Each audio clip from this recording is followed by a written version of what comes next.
प्रसन्ना सर्वदेवता। ॐ ह्रीं ब्रह्माणि ब्रह्मलोके च वैकुण्ठे सर्वमङ्गला। इन्द्राणी अमरावत्यम्बिका वरुणालये यमालये कालरूपा। कुबेरभवने शुभा महानन्दाग्निकोणे च वायव्यं मृगवाहिनी।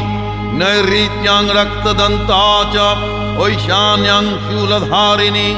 पतले वैष्णवी रूपा सिंहले देवमोहिनी। सुरसा च मणिदीपे लङ्कायां भद्रकालिका। रामेश्वरी सेतुबन्धे विमला पुरुषोत्तमे। विरजा औड्रदेशे च कामाख्या नीलपर्वते।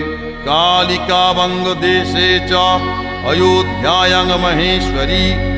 वाराणस्याम् अन्नपूर्णा गयाक्षेत्रे गयेश्वरी।